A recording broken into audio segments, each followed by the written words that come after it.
One time, John D. Rockefeller was the richest man in the world, but he made the statement, the greatest thing in the world is Christian fellowship.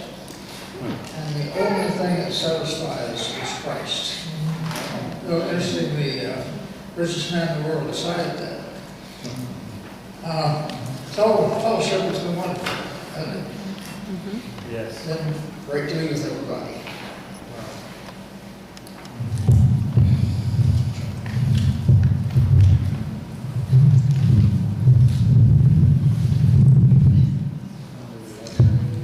One, two, three, four.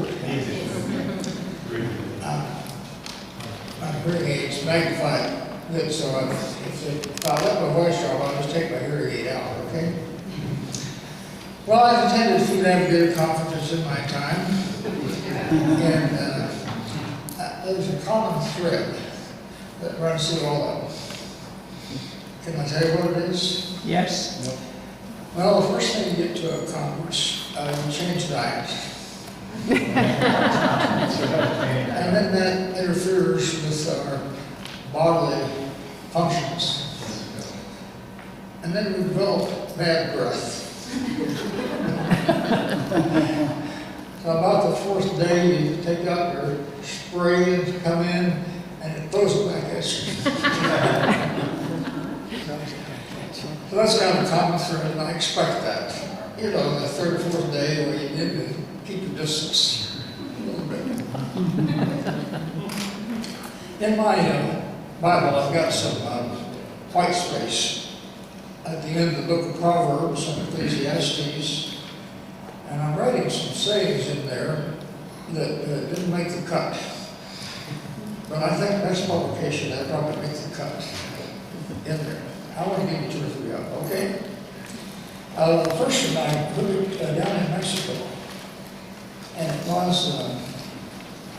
when your memories are greater than your vision, you have already started dying. That sound okay? When your memories are greater than your vision, you've already started dying. And all of us have great memories to fall back on. But if they didn't fit in our vision, they've already started dying. Now, another thing I've got in there is I get asked this occasion, how can you tell whether it's God or the devil speaking to you? Well, you know, there's a sure formula for that. If he's talking about the past, it's the devil. If he's talking about the future, it's God. Because God never talks about the past. It's covered, forgiven, forgotten. So anytime there's a voice brings up the past, you go, that's not the devil. That's not God, that's only the future.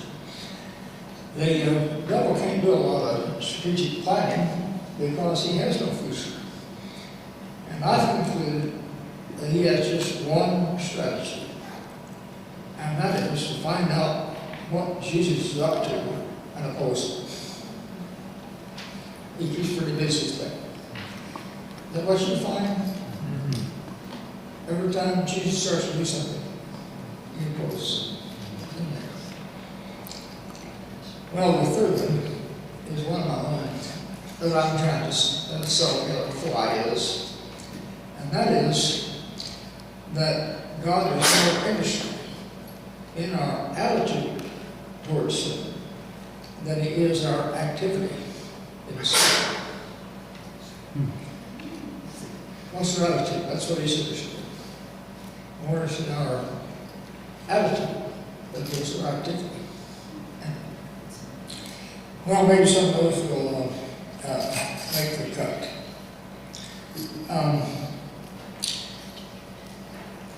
At my age, and I'm sure Jim White, that does a lot of speaking, mentioned this too, that every speaker finds himself confronted with four presentations.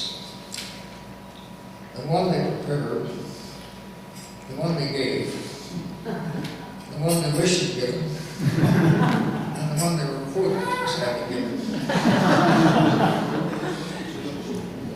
So I think I've got enough feedback from your written questions and from some private to start one of these four. So the first thing I want to talk about a little bit is family. Because there were some questions and discussion on that. And you've probably all done seminars on family. But I might have picked up some things you haven't heard yet, so I want to run through my thoughts on this. I attended a seminar once, a week-long seminar, 32 ways to improve your marriage. Big, thick notebook. I can't remember 32 things. And I don't want to take out the book and review every time. You know, the Bible has a way of getting right to the point. And the book of Colossians, verses 18 through 21, seem to summarize it. Probably somebody can memorize that passage. If not, somebody can probably find it quicker than I can. Colossians 3, 18 through 21. Somebody could read that to us when you find it, will you please?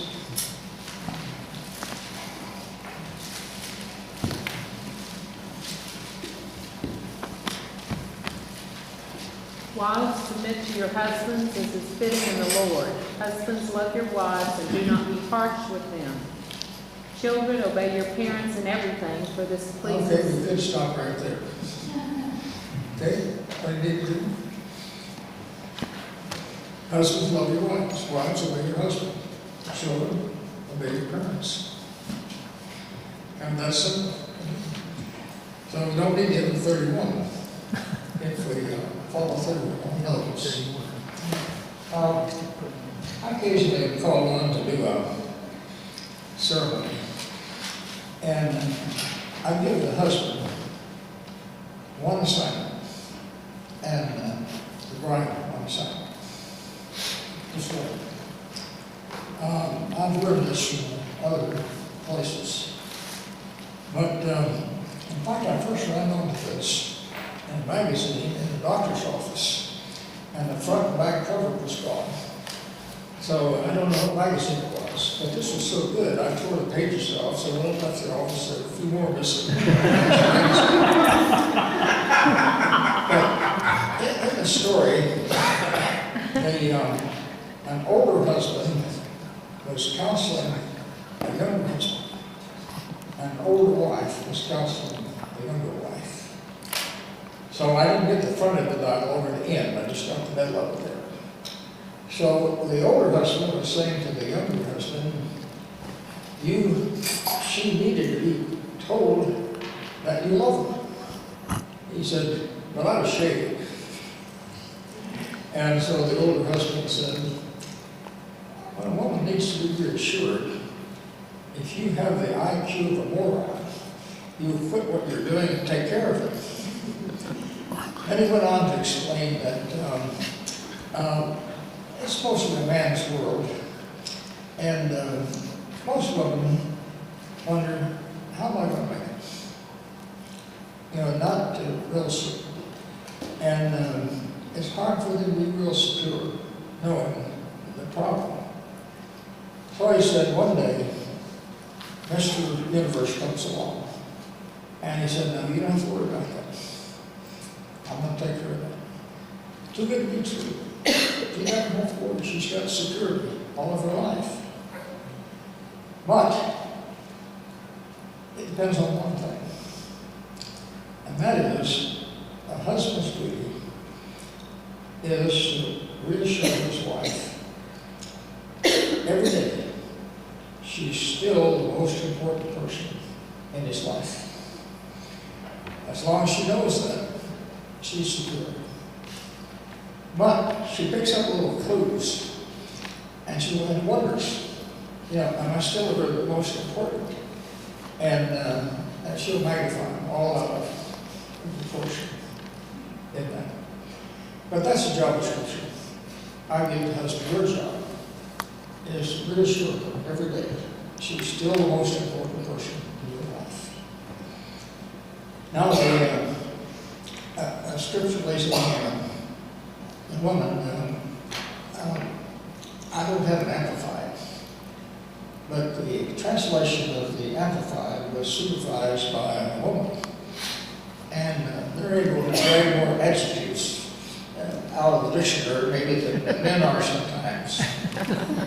So there's 11 adjectives in the first 3 verses in 1 Peter chapter 3 at the beginning.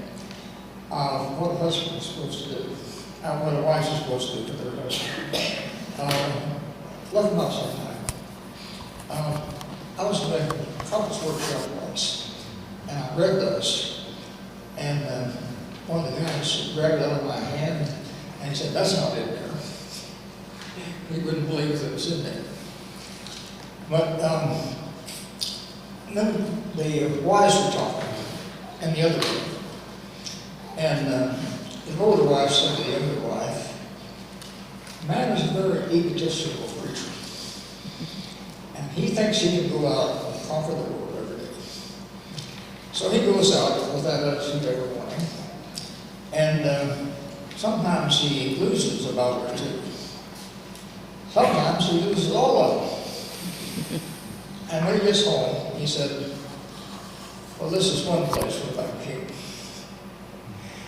So his advice was now for the wife, no matter how tired you are, or how lonely, or how much you can talk, you're the queen, but let him know he's the king. This one place where you don't have to fight. I recognize that. This passage in the Amplified in 1 Peter 3 kind of indicates that the greatest thing a wife can do is affirm her husband, even if she has to fudge it a little bit.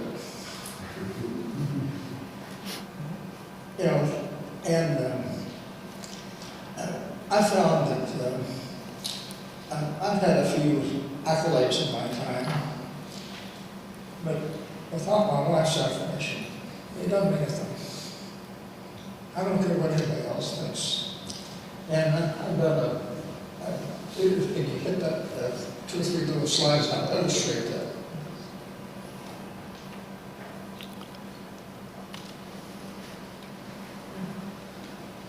And keep going beyond that.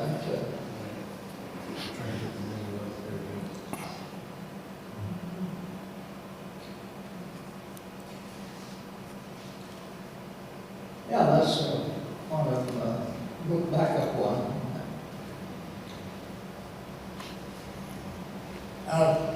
Last week the Navy celebrated their 205th birthday, and in the local Navy League, I'm the only Pearl Harbor survivor and the oldest person. So I have the honor of cutting the cake with the Admiral. See the Admiral staying up there. And, 600 people stand up in the 5-minute ovation. This is the first time I've gone that didn't have my wife with me. I don't even want to go back next year. Because what they think and say, that doesn't mean anything. Yes. It's her affirmation. That's right. Yeah. So the most important thing that I need to tell the scripture for the wife is affirm her husband. Yes. Even if you have to fudge a little bit. Let him know he's the king. You're the queen. He's the king. About children.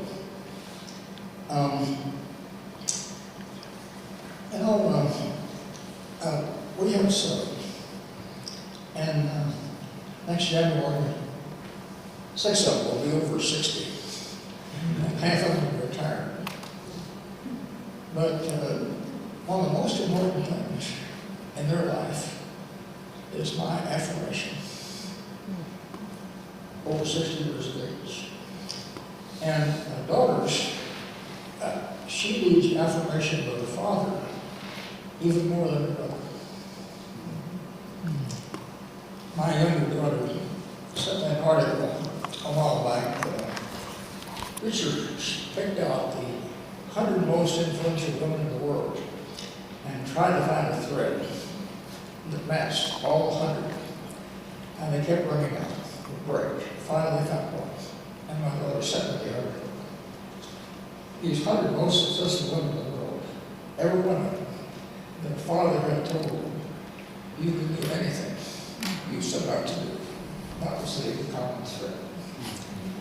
I have a good relationship with my younger daughter, and she sent me the research. She put a little bit on the bottom. I have a feeling that no matter what I do or don't do, I'm still successful in your eyes. Wow. And I put it back and said, you got it right. That's it. So, they need your affirmation all of life. Now,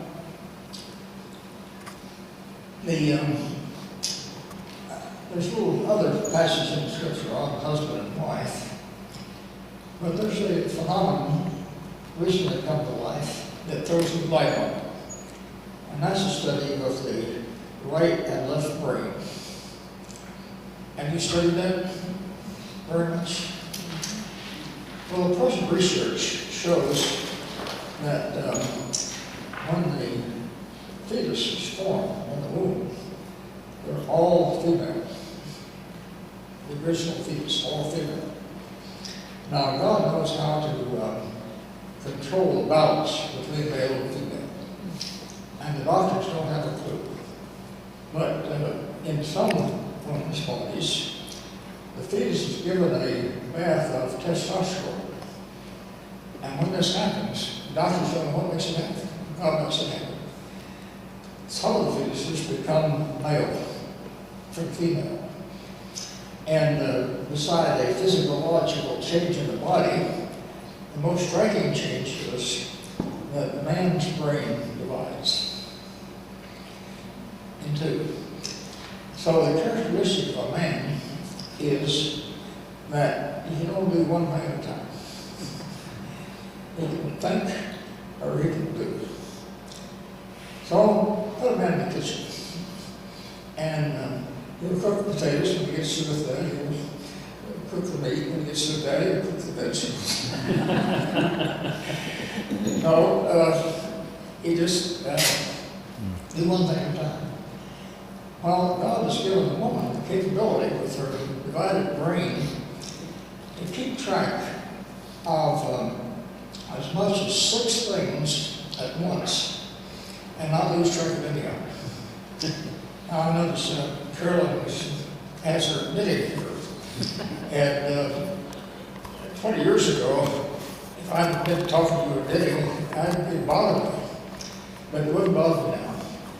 Because I know that you can knit, you can listen to me, and you can do 4 other things. So God made a woman, so she has the capability of being a wife and mother. And that has to be, you cook, you clean house, you talk to the kids, you talk on the phone, make out a shopping list, never lose track of anything, goes on. Well, the result is a little tension is created because the wife can't understand why a man has such a one-track mind. Now, when my wife and I ran into this, I'd be watching the news, and she'd come and start a conversation. I'd say, hey, what's the news? And you understand that, because she can listen to the news, never miss a word. Carry on the conversation with me, and we do the other things, never lose track of any other. Cook some meals, throw some salt in here, some water in here, and it all comes together. Keep track of everything that's going on that stove. Well, the husband thinks she's kind of a scatterbrain. Can't really concentrate on anything. My wife and I'd be driving down the road, and while I'm wheeling on, look at this, you know, I finally told her, I said, please don't distract me from driving, unless you're about to have an accident. You know, help me, you say, concentrate on your driving. But she gets behind the wheel and goes down there and sees the scenery, describes the flowers over here, the corner of the house over there, you know, just takes it all in, because she has that capacity. So, I think it's a help in husband and wife understanding, get along together, that difference exists. And that's the way it is, so we're just going to have to live with it. All right? I see some of the ladies shaking their heads, and your husband has a one-track mind.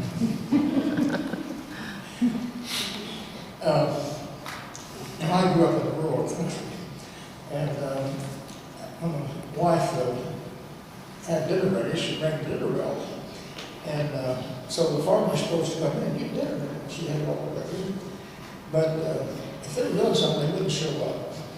So the favorite expression was, they'd say, well, I got a wheel off.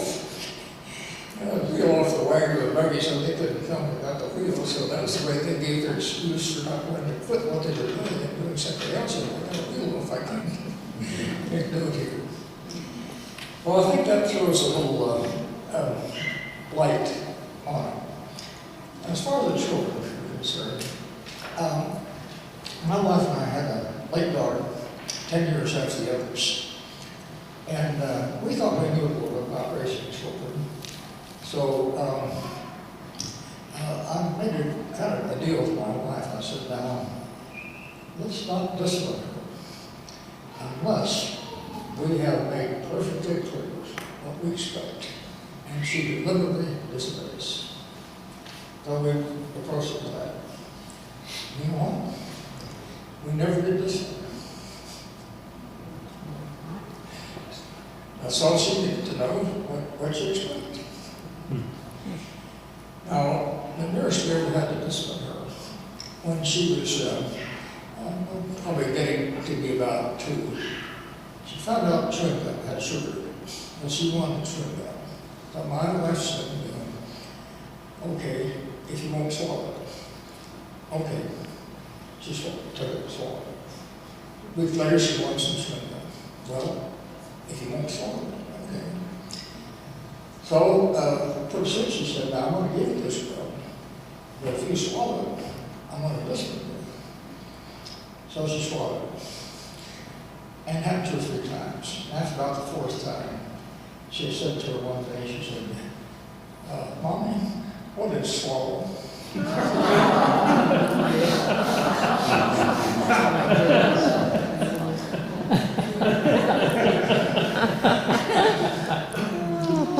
We expect them to inherit our vocabulary. But most of them, they don't want to disobey. They just can't figure out what you're going to get. And I saw the cartoon of that kid that asked his mother, how come is it that when you get tired, I have to take a nap?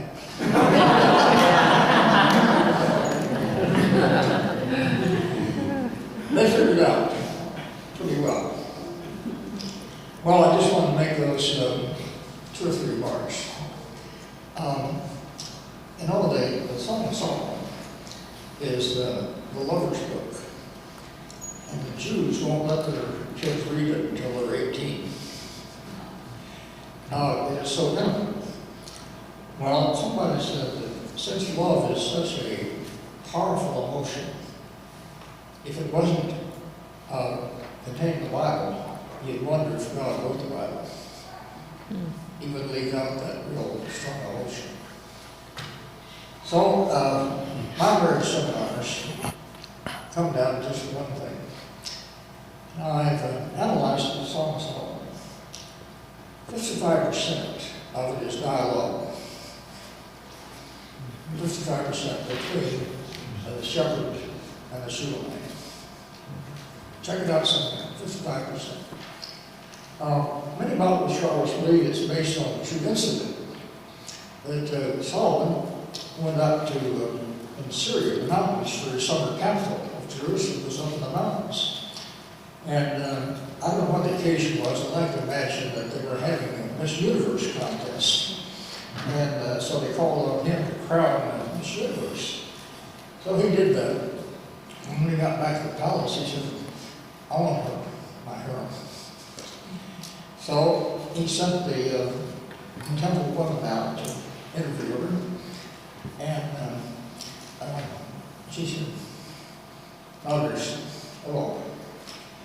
Well, the shepherd found out that they were naked with her. So he got with her. So that's one chapter. But when the temple woman said, well, what's he so important? I think you move into Solomon's palace there. And so the whole chapter here. And there are 3 great songs taken from the Song of Solomon. He's the thirst of 10,000 of my soul. That's what she told him. And his banner over me is love. Well, Solomon wasn't easily dissuaded from what he wanted to do. So when he went back to Jerusalem, they captured her, took her back. Well, shepherd went down, they got together, and they had some reassuring talks. She talked to him, he talked to her. So she escaped from back. And the police went out, got her, beat her up, took her back in. So Solomon decided that, I want to do something about this. So I don't know if he had a speechwriter do it or what, but the 8th chapter, he pulled out all the stops. I think it's 8 or 9, I think it's 8, and read that sometime. Where he told her, how wonderful she was. That's a great thing to repeat to your wife. When he pulled out the stops. When he got through, she said, no thanks. So he wrote in there, love is strong as death. And he said, even though a man would give all of his substance for love, he would utterly despise. That had been his bitter experience. So he let her go back. And I guess they lived heavily after. But they used a little bit different expressions than we use. He said she had teeth like goat's teeth. A few things like that. So they didn't have the vocabulary we have, but they did their best in the contemporary language that they had. So I've concluded, in addition to job descriptions, that the best thing that can happen to keep a marriage fresh and strong is the Shulamite shepherd, and this 55% of dialogue, were constantly thinking up creative ways to express their love to the other. So I discarded 32 things, and I said, just basically finding ways to creatively express your love to the other. I don't think you need the other 32 pages like that. Well, I think that's all I had to say about family. I want to just touch on a couple other things here, if I may. That I was going to be involved in a conference that Mara Smith and Jared Marshall, some of you remember them, were putting on. So I got there the night before they were doing the planning. And Marv, he's a great guy, he wants to held it down. But I said, Marv, what are your expectations? And what do you want to happen as a result of this conference? He said, I want the conference to go home and go in the house and say, Mother and Dad, I hate you.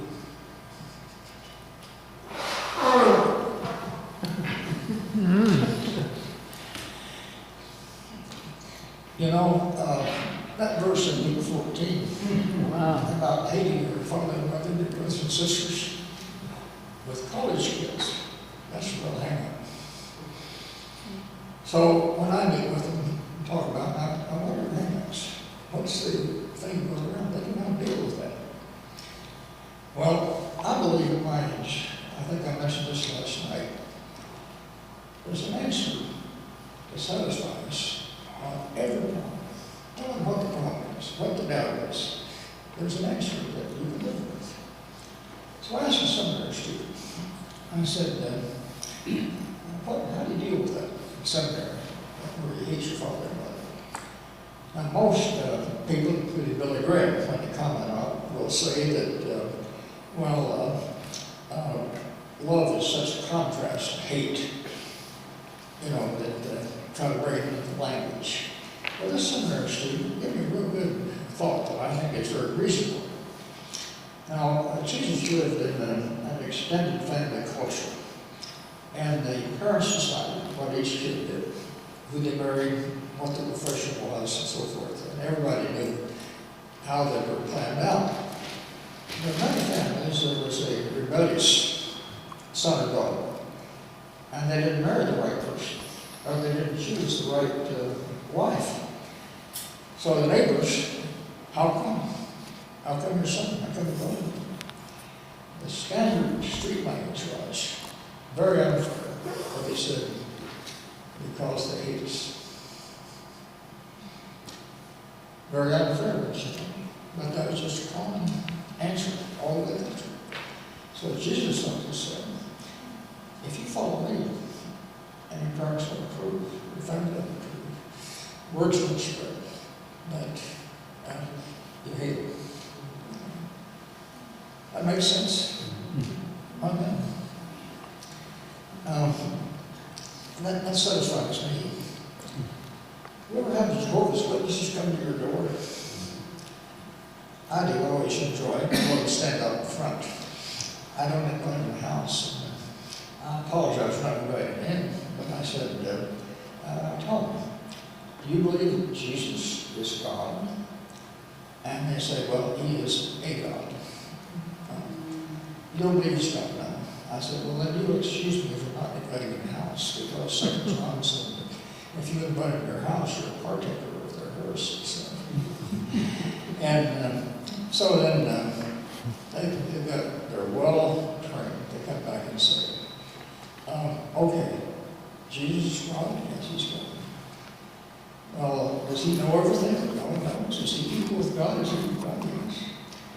Well, how come he didn't know the day that you're going to return?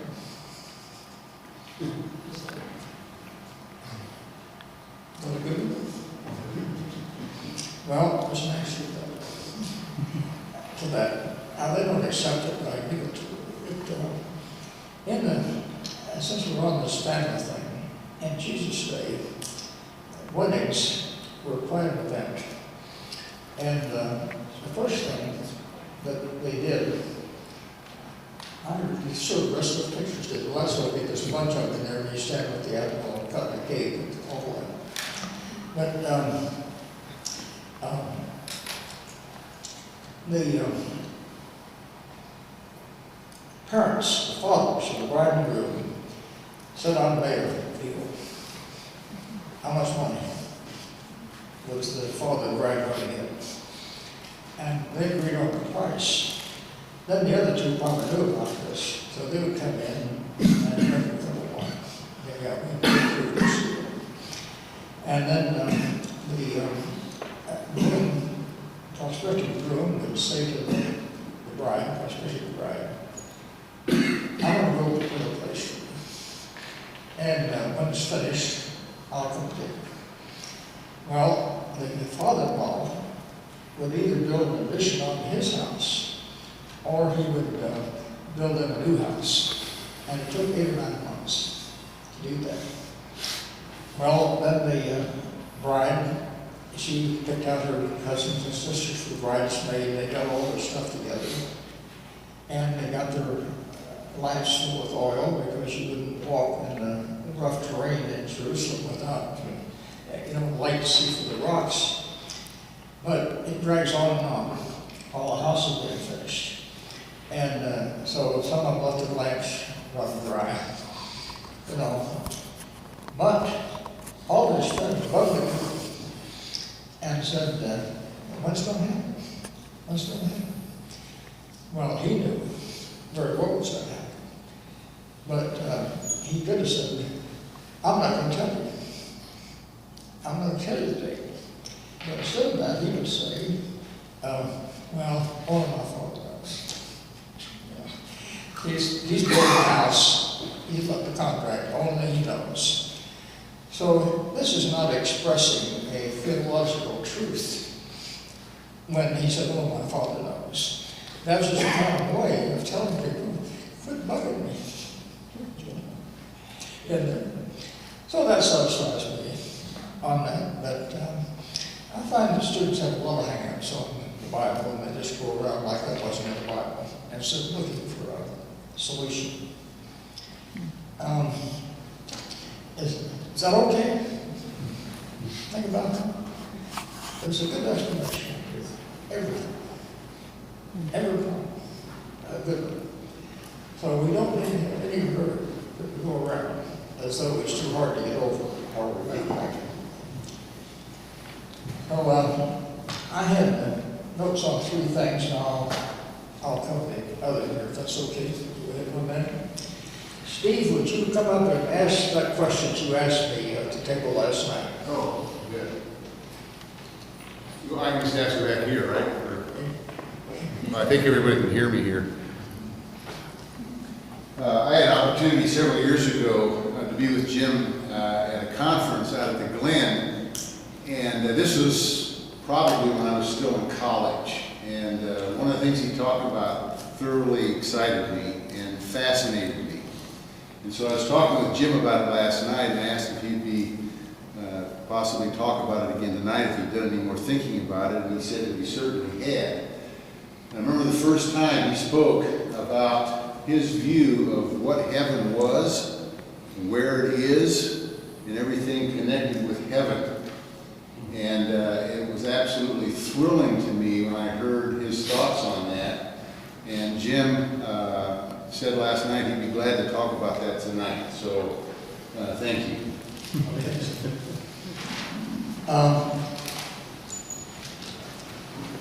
Several years ago, there was a man named Erwin Moon, who was a scientist, and he became famous all over the world. He would stand up on a 1,000,000-volt coil and have electricity applied to his body, and the lightning would shoot out his fingers in the sky. It was all over the world. And what he was illustrating, he said, there are 2 realms. If he'd been grounded, he'd been cremated. But since it wasn't grounded, the electricity passed over his body into the air. So some people didn't think it was hot. So he would take a stick of wood and put asbestos around it and hold it till it caught fire with the electricity going over his body. Well, he was a good friend of Dawson Bob Trump. In fact, the first 3 months they were married, they didn't have the money for an apartment, so they lived with Erwin and Margaret in their first 3 months. Well, he is the guy that invented wire recording. He's the guy that invented transferring sound on a beam of light. And a series of films, Sermons from Science, were taught in the military for 20 years. And character development. Tremendous, I guess this generation, anybody ever heard of the Sermons from Science? Yes. Yeah. Well, I was in a small group one day, and he told us a story. And that's the story I want to tell you here.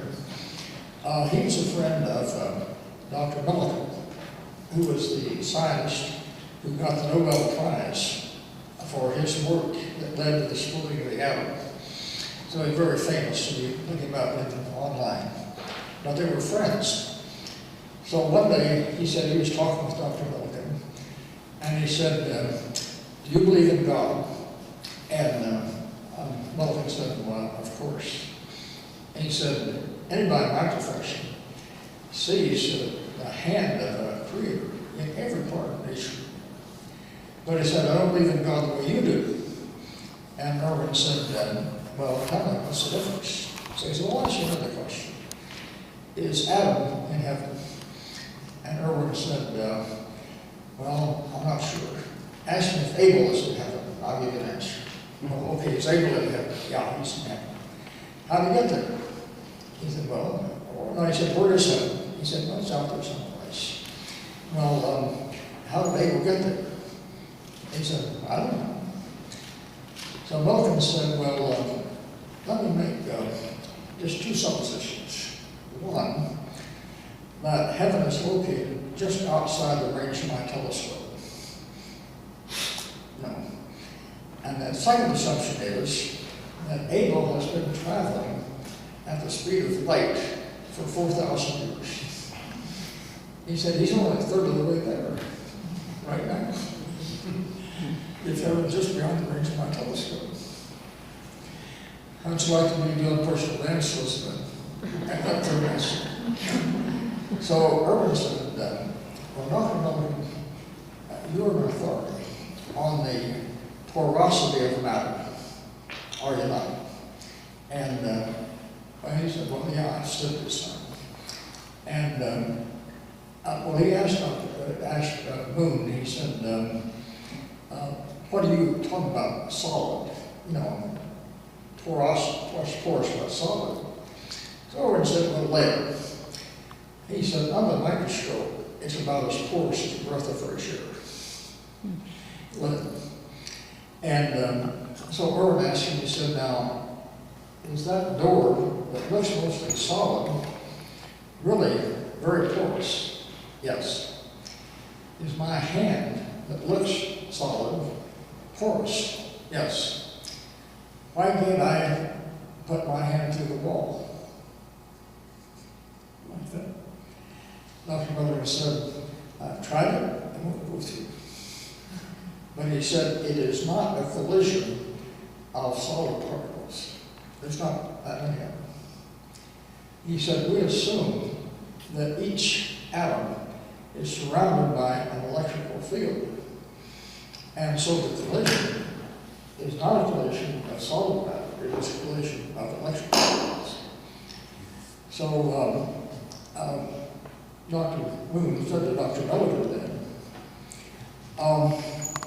would it be possible for two Earths to occupy the same space at the same time if they were perfectly synchronized so that electrical fields never collided? Milton said there's room for 100,000 Earths occupy the same space at the same time. So Dr. Moon said, you know, I think you've answered your own question.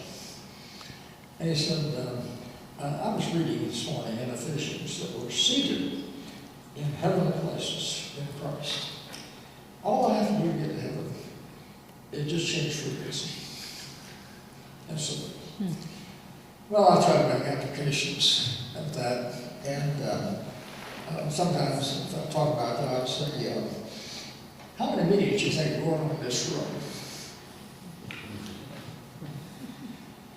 Should we ask someone to help pay the expense? But no, so there's room for 100,000 things to be going on at the same time. Now there's 3 glimpses of that in the Bible. The first one is when Balaam had been paid to betray his people and then across this bridge, and his donkey refused to go. And so Balaam began to beat him, remember? And so the donkey turned around and said, I've always been a good donkey to you, how come you're beating me? And so I don't think Balaam gave him an answer, although he was kind of surprised. I talked to him. I heard it on a non-believing vet once who said, I've examined the vocal cords of the donkey, and they do not have the capability to articulate sound. So the Christian he's talking to said, well, I'll make you a proposition. You make a donkey, I'll make you talk. Well, then remember over in 1 Kings 6 that the king of Iran had a problem. That every time he tried to advance on Israel, Israel would set up an ambush. And so finally the king got frustrated, got his staff together. He said, now, the only people who knew where we were going to be for the people in this room. Who's the trigger? Who's telling us our plans? And one of them spoke up and he said, Mom King, it's not one of us. It's a guy named Elisha. He said, he tells the king of this room, the words you speak in your bedroom. And so the king said, where is he? Well, he's over in Dothan, Alabama, I think it is. And so the king says, okay, we're going to get him. So they marched all night and surrounded where Elisha and his servant were. So when daylight came, they were having a quiet time together. And when he got through, the servant opened his eyes and saw they were surrounded with warriors and horses. So he said to Elisha, what are we going to do? And Elisha said, well, those who be with us are more than be with them. I think what went through the servant's mind was that the old man is pretty spiritual, but he's sure bad on mathematics. So Elisha prayed. He said, Lord, change his video frequency. So the Lord changed his video frequency. He saw that they were surrounded with angels, horses and fire. I don't think Elisha ever saw them. He didn't need to see them. But God just changed the frequency. Well, we can't see the other 100,000 frequencies, what's going on. And occasionally God opens the eyes. We're like to Balaam. You know, when he didn't talk back to the donkey, God opened his eyes and he saw it was an angel with a sword drawn in front of the donkey. That's the reason the donkey didn't go, you know, just change his frequency so we can see him the best. Well, the third incident is in Acts chapter, 8 or 9, where Stephen, I think it's 8, where he's being stoned. And just before he died, he said, I see heaven open, and Jesus standing at the right hand of God. And now I don't think Stephen had extraordinary eyesight. Where's Jerusalem located? Where's the New Jerusalem located?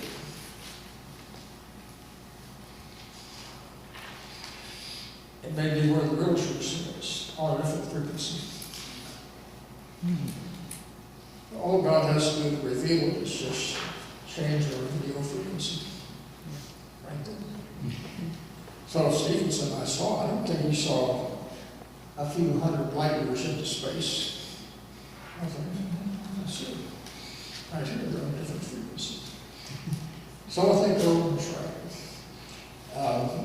You don't have to travel 12,000 years at the speed of light to get to heaven.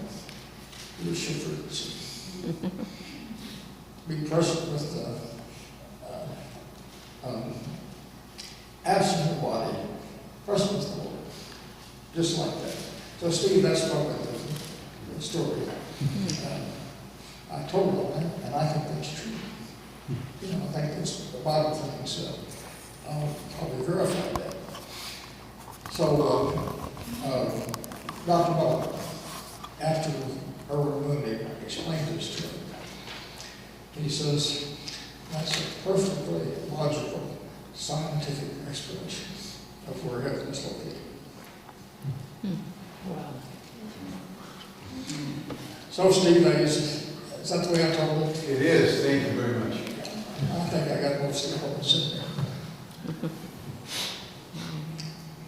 Well, that's what I had in my notes, so unless there's some other question or comment, I know this has been a demanding 2 days over here. Was there any other question you'd like to ask me or any comments you'd like to make? I was wondering about your relationship with Dawson Trotman. as I read about him, it would almost seem to intimidate some people. Did he ever intimidate you? Well, he was 7 years older than I was. I met him when I was 19, and he was, when I was 20, he was 27. And he was much more mature than I was, particularly spiritually. But I was more mature in the ways of the world than he was, so we did a good match in that. And I learned a lot from him. I learned an awful lot from him. But in the book Living Legacy, I've got that one chapter in there about our Saturday night meetings that he had with servicemen. And he was a great psychologist as well as other things. So I really had maybe 20, 25 guys say we're sitting there. And he would talk for about 2 hours. So I always had somebody there at the meeting. And I was there both nights, Saturday, Friday, and Saturday. Most of the people only come one night. So one day he said to me, I really appreciate you sitting through these long meetings. And he said, a lot of repetition. And I know. And he said, I just appreciate you doing it. And I said, well, I've kind of got somebody with me that's helped by it. But I do have a suggestion. I think if you'd spend a little more time in preparation, it wouldn't take as long to deliver your message. And he came back and he said, I see you don't understand. And I'm apparently I don't. What is it I don't understand? And he took in his shoe and held his number. He said, I'm determined that no man in this room will ever be the same after this meeting. So then I began to watch him. He'd pick a subject like scripture memory. He could read the body language of the people in front of him. Some of them give a high sign, some will look at the floor, turn to him. So he'd keep hammering away until he saw a few people. Okay, I understood. Then he'd pick out another subject. And he would not stop until he had brought a need to light in the person, every person in that room. And kept at it until he saw some kind of resolve. And so he said, I'm determined that no person in this room will ever be the same after this meeting. He said, that takes a little time. Well, I knew his strengths and weaknesses.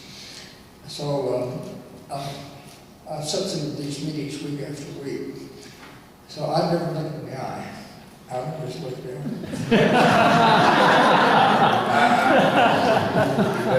So when I tried to call him by name, you know, ouch. On his finger, called him by name, put my finger, asked me a question. So that was always kind of embarrassing. So I told him one day that I said, the next time you point your finger at me and ask me a question, I'm going to ask you, how's your prayer life? Although he was a great prayer warrior, I had to know the biggest struggle in his life was praying. It didn't come easy for you, it was a discipline with him. So we had a truce.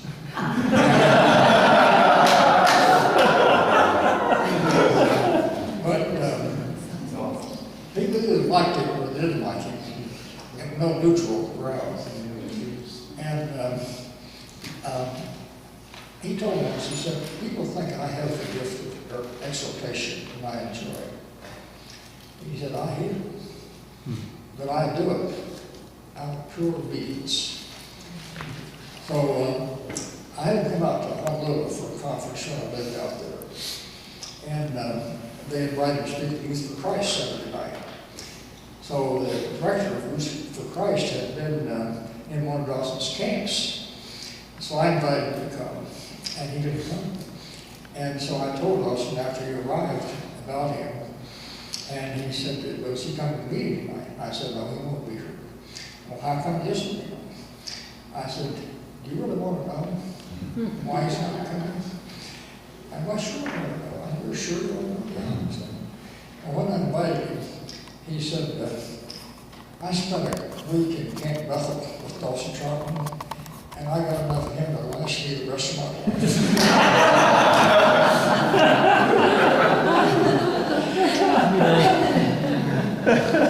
So Dawson's response to me was, and he said, the greatest burden I carry is the trail of wounded souls that I've left throughout the world. But he felt so strongly, you know, when something needed to be done. He wasn't very tactful about it. But we had a good relationship. And I don't think I was ever intimidated by him. He was, actually, in his early life, he just looked at the guys. And when I looked at him, I can't believe it. That we'd go to meetings, I'd do the speaking, he'd set the audience. So it wasn't until after he drowned that he became a great man. Jim, from 33 until 56, that's what, 17 years in there?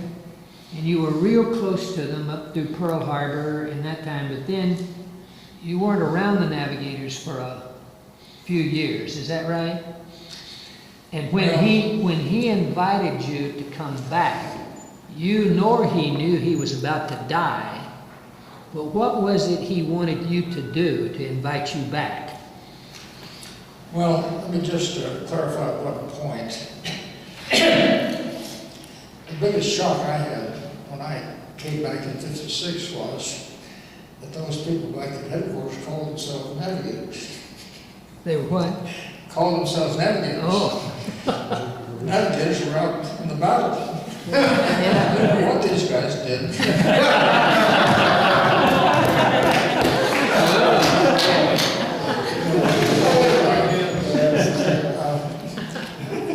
Not a case of them inviting me to join the Navigators. You know, we were the Navigators. Now, what we decided at the end of my first 4-year obligated service, I was going to go to law school and enter politics. And the first guys that he discipled, he was so strong on the Great Commission. He said, go to Bible school, get overseas. He didn't see the Navy as a mission field. But then when he did get his field, he realized that there had to be an inside man or men to make it work. So we talked about that. Would I be willing to change my career and be the inside man? So I felt that's where the Lord was leading me to, so I became the first inside man.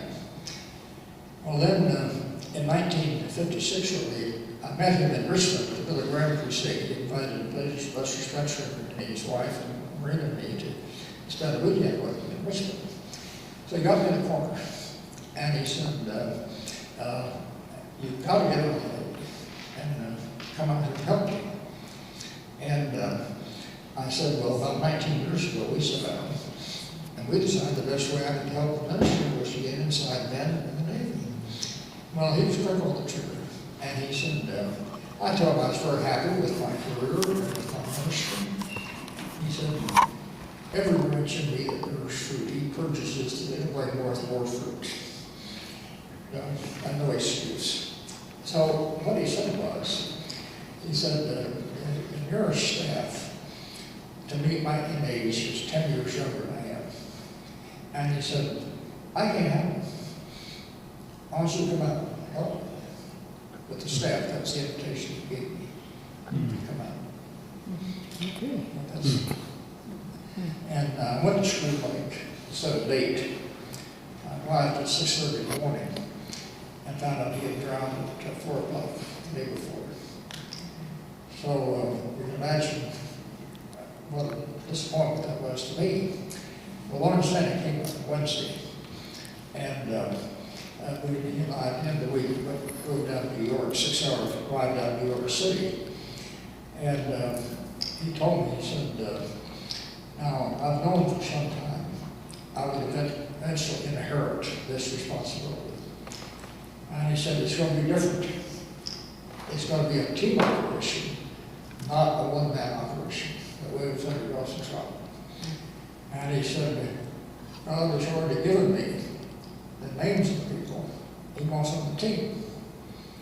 And he said, you're one of them. Well, kind of hard to fake that. He said, I want you to get on David's Chris again and get out here. So that's what I did.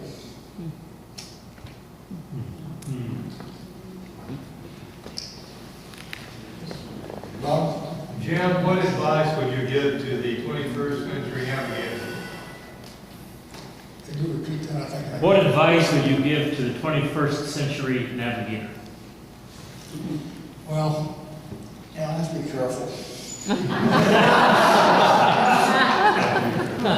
I'm trying not to say anything that I haven't said to Doug Nunnke or his team. I learned from Alan Andrews when he was U.S. director. He got a bunch of us together with the seniors, and he said, no matter what you say, he's going to get back to me. I said, you might think it won't, but it'll get back to me. So if you got anything to say it to me, because I'm going to do it anyway. So I try to be very careful.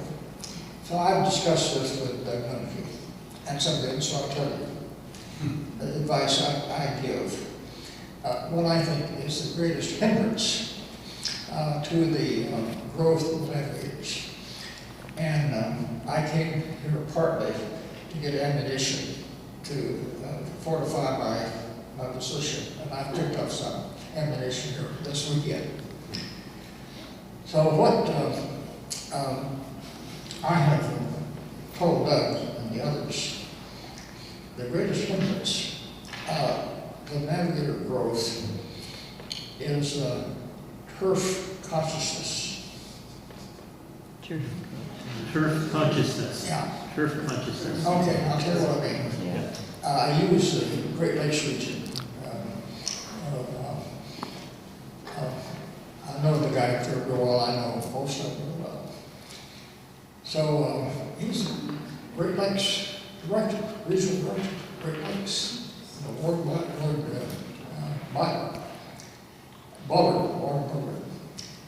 And so I asked him, I said, how many miles do we have geographically in your area? How many people are there? How many campuses in there? How many teams would it take to reach every campus in the Great Lakes region? And coming out to about 120. I said, how many teams do you supervise? He said, 11. And you're the regional director. Well, the fallacy is that I've told the guys that the fallacy is that the only way we can grow depends on the capacity of the regional director. And we've got room for 10 regional directors. I started this campaign when Mike Jordahl put the collegiate ministry. And I've got a paper on this, and you can go involved. Because I call it the John Crawford model. John had a successful area ministry in the U.S. He had a successful ministry in New Zealand. And he was getting older, so when he came back, personnel board, what are you going to do with John? You know, where are we going to put him? So I said, well, I've got a recommendation for both John Crawford and C. Davidson. And I said, let's draw a circle around the hunk of geography and say, John, that's yours. You don't need any supervision. You don't need any motivation. You don't need any oversight. You do whatever you want. College, town and country, military, you name it, all belongs to you. And the only way you can solve other navigators is if their circle overlaps into yours and you meet them and have a talk with them. Otherwise. Well, they took my recommendation. And the last time I saw John, he was still boasting about that he never had a supervisor. And my observation in the John Crawford model is that the regional and divisional directors came to his conferences to be refreshed and to get oriented in what the minister's about and try to supervise them. So I told Mike Jordan, I said, why don't you ask the navigators to give you a hunk of geography where there's no navigator presence. And well, I asked Mike, I said, in your ministry, and he's got some great ministries, I said, have you ever felt that the organization frustrated your full exercise of ministry? And he said, well, yeah, I have some things I want to do that I couldn't do, but I think I could do. And I said, well, then you pretend you're Dawson Trotman. And you're going to go out and start the Navigators all over in this geographic routes.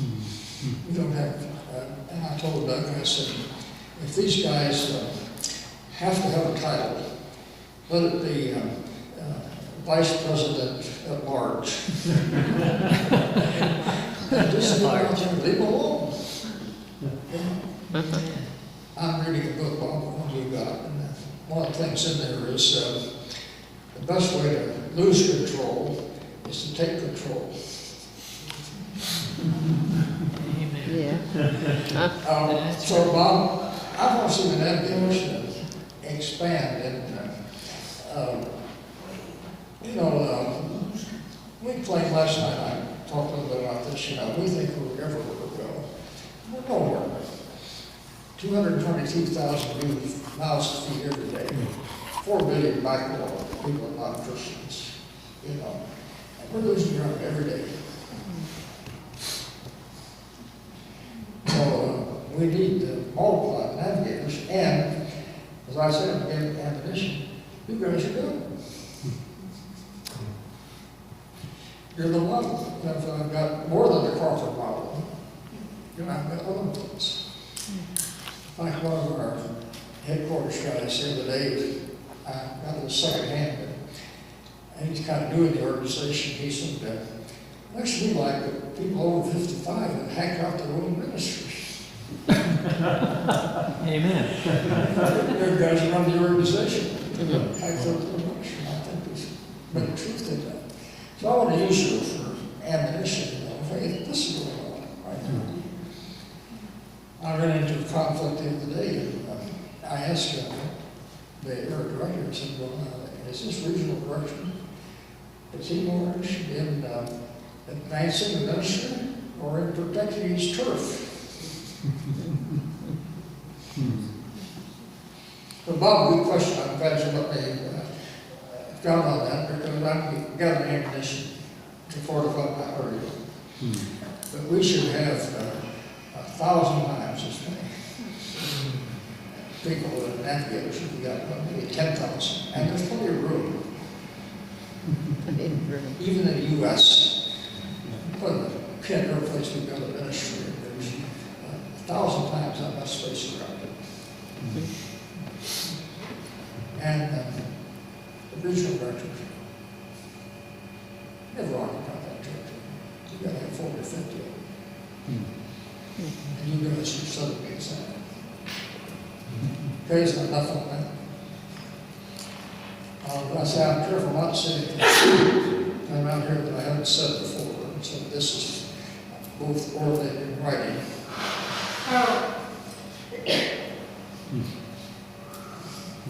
You along with that, Jay? That's exciting to hear. How much are you under supervision? Who tells you what to do? I got a great supervisor, Daryl. Bill. Yeah. Good question. Any other thought anybody has?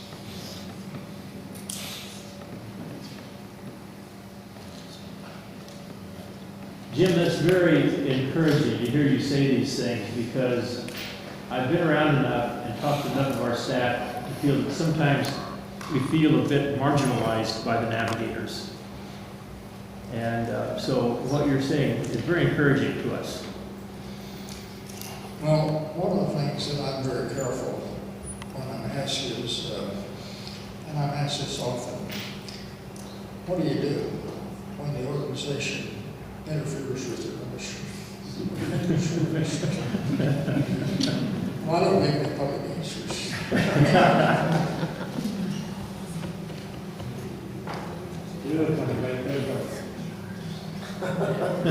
We wouldn't tell anybody, go ahead and tell us. But we've got a lot of talent going to waste, in my estimation. Guys like Mike Jubal and Turtle, all those guys who got masters of them and had experience, they don't know anything except the place to go. But they can call their own. And a lot of you guys, I don't know whether you got the turf assigned to you or not, but if you do, start a rebellion. Jim, you alluded to this. In fact, you stated it. You stated it earlier that Dawson didn't want to build up the organization. When we had leaders, he wanted them to go out with SIM and like Dick Hightower out with Africa Inland Mission and George Sanchez down. His vision was to not control, but to get them out there. Wasn't that true? Yeah, he said, go to Bible school, get overseas. Yeah, one of the Big Dipper stars was other works, which you don't control.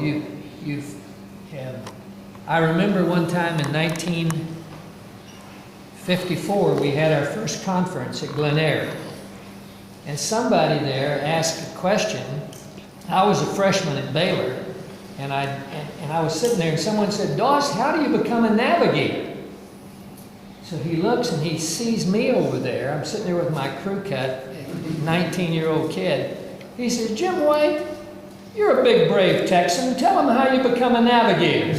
And I thought, good night. I said, "I guess you just start navigating." He said, "That's right. That's it. Just start navigating."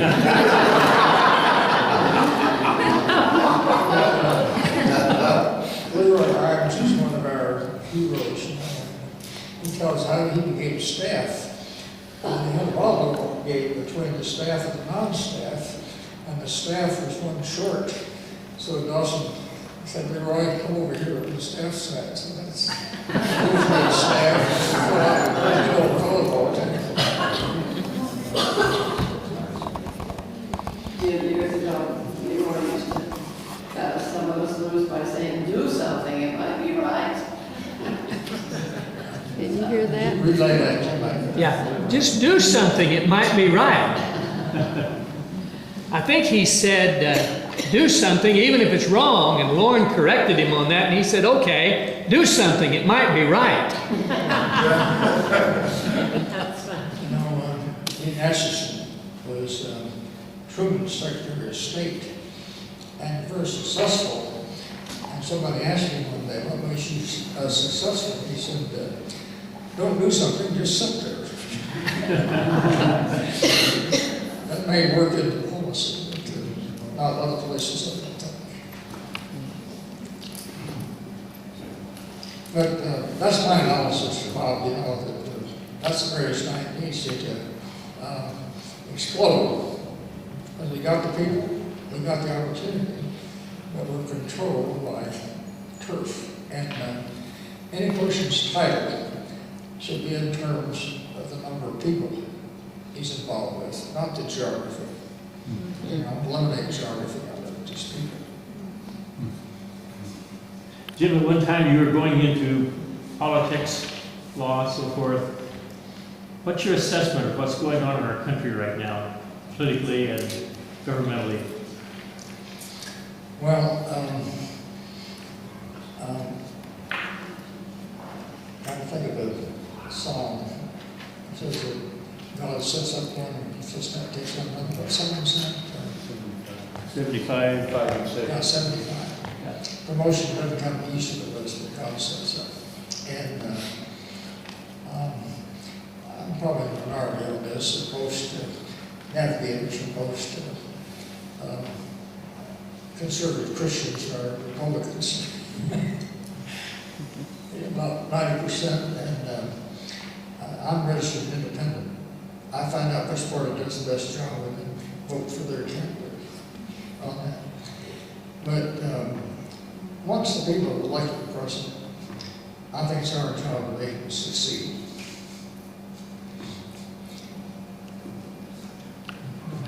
I don't know like I said, Ray Schlimbaugh, our job is to make them favorite. So there will always be politicians that are in their exercise of power. And if you read history, shortly after the Revolutionary War, in New England, they closed all the churches. And in the mid-'80s, there were riots in every major city. Civil disobedience and riots. So our country, with the turmoil, is tamed towards historically.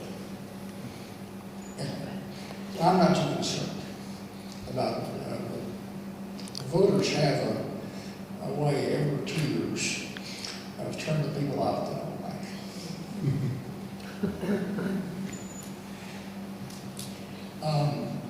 And the Congress never does anything until the people demand it. And they have to continue to get votes. So when the people demand it, they'll get what they want. If they don't give it to them, they're out. But I'm not an authority on politics. And, it is true that I tend to go into politics. I grew up in rural country. I was taught at school anybody could be president, so I thought, well, why not me? One of my goals. And I never did get there. But for 6 months, I had a Bible study in the White House with Ronald Reagan's chief legislative assistant. And ate in the White House dining room for lunch and got acquainted with all the people there. So that's the nearest I ever got. It's a lot of fun to be there. Tom Donnelly is the Secretary of HEW, and he did such a good job that they made him Reagan's assistant. And he had guests there besides me often. So all the people around the White House dining room, they have to be on guard because everybody in there wants something. But they knew that Tom's guests didn't want anything, so they really treated me with great respect. So that's the closest we got to that. Well, fun to be in and out of the White House. The guards got to know me, as they just waved me in.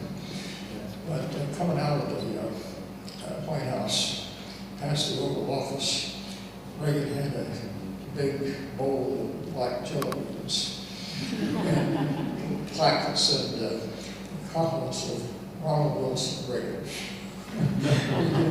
We had like jello beans on the way out. Jim, what do you personally pray for President Obama? What do you pray for him? For President Obama? Well, Rick Warren interviewed both he and McCain separately, hour-long TV. Whether you saw that or not. But they both wanted to be Christians. And so Rick asked him about, what does it mean to you to be a Christian? And he said, it means I'm never alone. So I think that's what he believes. Now, has to be very careful. I was in a debate in Washington once where Hillary Clinton spoke, and she said, when my father died, I told her publicly about my faith in God and Christ, and said they really boomerang. So I've learned that you don't talk about it, your personal beliefs in public and political atmosphere. But the Republican chief of staff in the White House was General Baker. His wife's a Christian. So she got a bunch of the Christian officials' wives, and they met with Hillary and had a memorize scripture. Had a memorize scripture for the Bible study.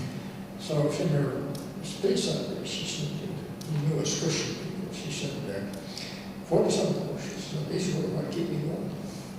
Verses she memorized.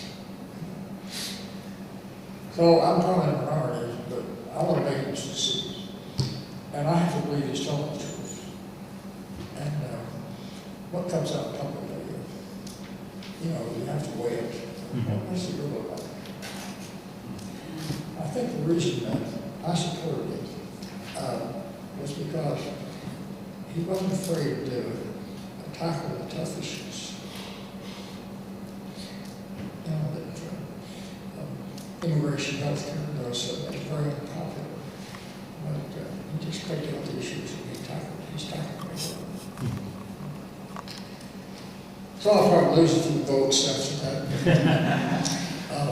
I get lots of emails, that I've got a thing in my folder called Rules for Revolution. And it was captured over in Europe after one of the revolutions and publicized. So there's these 10 rules for revolution that for obviously take over a country. And one of them is to take every occasion to criticize the government and the people. That's a revolutionary tactic for overthrowing the government.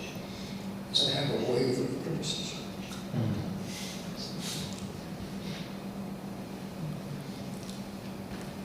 Any other questions?